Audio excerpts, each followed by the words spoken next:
Mirë se vini në këtë zbërthim të poezisë, një analizë thellësisht interesante e një prej teksteve moderne më goditëse që mund të lexojmë sot. Fjala është për Qyteti i Çmendimores, nga Bersat Sadiki. Tani, sot do të nisim një lloj turi magjepsës, por ndoshta edhe paksa të frikshëm, drejt një shoqërie distopike. Dhe e dini çfarë është më e çuditshmja? Kjo shoqëri, fatkeqësisht, do të na ngjajë të mërësisht shumë me të përditshmen tonë. Përmes këtyre vargjeve, do të shohim fiks se si ndërtohet ky realitet i zymt teknologjik e konsumist dhe çfarë theuresh alarmante zbulon ai për thelbin e botës ku po jetojmë. Okej, le të zhytemi drejt për drejt në këtë strukturë. Si një lloj harte për këtë shpjegim, do të kalojmë në 6 ndalesa. Së pari, hyrja në qytetin e Çmendimores. Më pas do të shohim teknologjinë si bish tulëritse, tregtinë me heshtjen dhe lajmet, humbjen e ndjeshmërisë njerëzore, normalizimin e absurdit modern, për të kulmuar me atë që quhet turma me duar pamend. Kaq thjesht, le të ecim përpara. Këtu kemi fiks tekstin burimor, poezinë origjinale, e cila do të shërbejë si fari ynë udhëzues sot. Siç vihet re menjëherë, kjo nuk është absolutisht një nga ato poemat me rrëfim linear e të shtruar apo e mbushur me nota romantike. Jo, as pak. Kjo është një tablo thellësisht e copëzuar. Është një vizion i ftohtë ku çdo rresht qëndron si një goditje papritur ndaj një shoqërie që me gjas e ka humbur tërësisht rrugën. Hapi i parë, hyrje në qytetin e Çmendimores. Për ta nisur fiks aty ku duhet, le të ndalemi një moment te vetë thelbi dhe kuptimi i këtij titulli. Pra, pika thelbësore këtu është se çfarë nënkuptohet saktësisht me termin çmendimore. Të jemi të qartë, gjatë gjithë kësaj vepre nuk bëhet fjalë fare për një spital apo për një institucion klinik klasik ku izolohen individët. Ideja shtrihet shumë më gjerë. Vetë qyteti, mediat, shoqëria moderne, kjo është çmendimorja.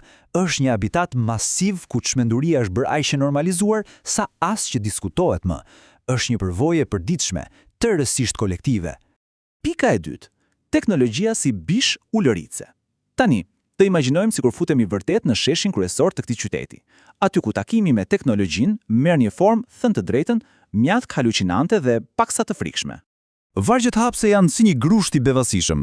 Në sheshin e qytetit ulërinte një ekran si qen i uritur me dritë në sy. Le ta theksojmë pak atë foljen ulërinte. Ky ekran nuk po transmeton thjesht imazhe, ai nuk ndriçon në mënyrë paqësore, ai ushtron dhunë psikologjike, dominon hapësirën dhe godet drejt për drejt mendjen. Këtu ndodh një përplasje fort mes dy koncepteve. Normalisht ne mendojmë për teknologjinë si një mjet që na ndihmon, apo jo, një mjet i dobishëm, një burim drite. Por, në realitetin e kësaj poezie, ajo kthehet fjalë për fjalë në një bish. Qeni i uritur është metafora perfekte e një organizmi instinktiv që kërkon të ushqehet pafundësisht me vëmendjen tonë.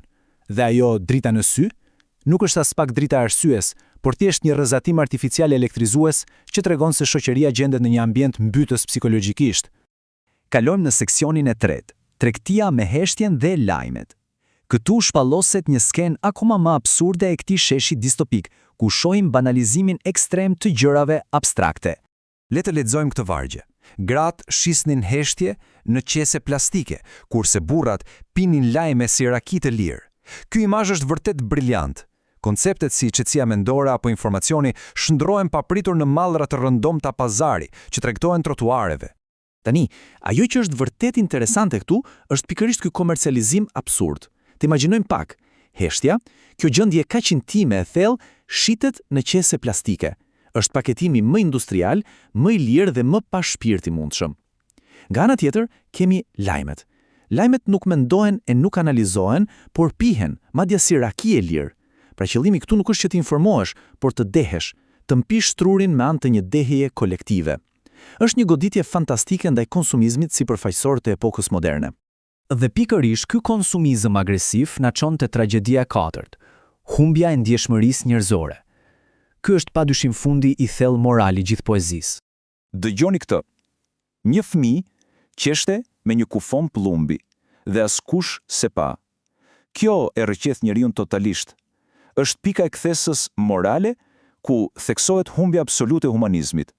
Që ta kuptojmë thellësisht peshën e kësaj skene.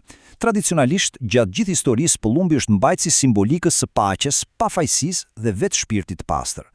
Por në këtë çmendimore, pëllumbi është degraduar në një kufom të pavlerë mbi trotuar. Dhe çfarë është më makabre? Fëmia, i cili normalisht duhet të jetë pafajësia vet, nuk trembet e nuk qan, por qesh, një e qeshur mbi vdekjen. Ky deformim i tmerrshëm i brezit të ri shoqërohet nga thënia dhe askush se pa. Ky është kulmi, një verbëri masive. Të gjithë kalojnë aty të shurdhuar nga zhurma, të dehur nga lajmet e askush nuk e vëre më tragjedinë reale. Kalojmë te pika e 5, normalizimi i absurdit modern. Nëse deri tani pam çfarë ndodh në shesh, poshtë mes njerëzve, le t'i ngrejmë syt lart drejt qiellit. Çfarë ka mbetur atje?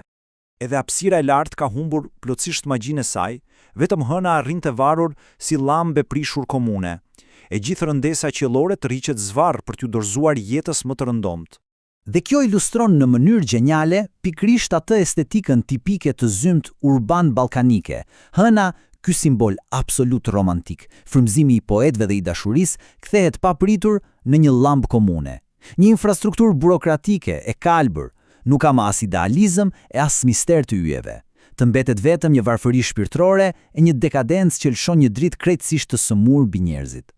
Dhe ndërsa ky peizazh mbetet kështu me këtë ndriçim të keq, na del përpara përfaqësuesi rendit. Dëgjoni vargun. Mos fol me zë të ulët, tha roja. Kjo është çmendimorja jone moderne. Një paradoks total. Zakonisht në çdo sistem apo një spital klasik të kërkojnë të ulet zëri, apo jo? Këtu ndodh fikse kundërta. Sistemi kontrollues trembet nga zëri i ulët. Autoritetet e çmendimores kanë frikë nga heshtja refleksive, nga mendimi i thellë, sepse zhurma agresive dhe ai ekrani që u lërin janë fiks mjetet që mbajnë në këmbë të gjithë këtë marrëzi. Kështu arrim tek akti i 6 dhe i fundit i poezisë. Turma me duar pa mend.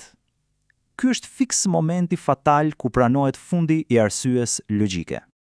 Fjalët përmbyllëse të këtij udhtimi bien si një gur i rënd dhe turma duat rokiti me duar pa mend. Janë pak fjalë, për mbesin gjatë në kokë. Le ta zbërthejmë këtë metaforë thelbësore. Çfarë do thotë saktësisht duajt pa mend? Është një imazh i fuqishëm i gjymtyrëve që veprojnë plotësisht mekanikisht. Kjo tregon një turm të tërë të zhveshur nga logjika dhe vedia. Pra, tragjedia më e madhe nuk është që ekziston ky sistem absurd apo ky ekran që ulrin dhe kjo tregti e lirë me shpirtin njerëzor. Horrori vërtet, horrori fundor, qëndron në faktin se vetë njerëzimi e pranon atë me një entuziazëm të verbër. Turma duart troket për mbrapshtinë e saj, duke vulosur triumfin e kësaj makinerie të çmendur. Le të kalojmë tutje për të parë se si ndërtohet e gjithë kjo strukturë nga vetë njeriu pas këtyre vargjeve. Ktu na prezantohet anatomisti i kësaj turme të dehur, Berzat Sadiki. Vëzhgimi tregon qartë se Berzat Sadiki nuk e luan fare atë rolin e poetit tradicional që thjesht çan hallet apo izolimin intim. Ai merr formën e një antropologu të rrept dhe të një surrealisti social. Ai arrin të shohë thellë sëmundjen e padukshme brenda shoqërisë sonë. Duke gjetur imazhe si heshtja në plastik apo dritat e prishura të komunës, ai përdor vetë estetikën e shëmtisë urbane për të nxjerrë një të vërtetë të madhe monumentale. Ai përshkruan mrekullisht një botë ku ndjeshmëria vdes dhe reflekset bëhen të rësisht sipërfaqësore. Duke lënë pas të gjithë këtë rrëfim vizual, me gjithë këto kafshulëritse në ekrane e me gjithë këto mbetje morale të injoruara, arrim në një thelb shumë të ndjeshëm. Në epokën tonë të shpejtësisë mediatike, që konsumon si e uritur vëmendjen tonë, ngrihet një pyetje thellësisht therrse. Një pyetje që me siguri ka më shumë peshë sot se asnjëherë tjetër. Teksa përballemi përditë me këtë spektakël absurd të konsumizmit ekstrem dhe humbjes së empatisë, a mos vallë po duart trokasim vërtet të gjithë ne me duar pa mend?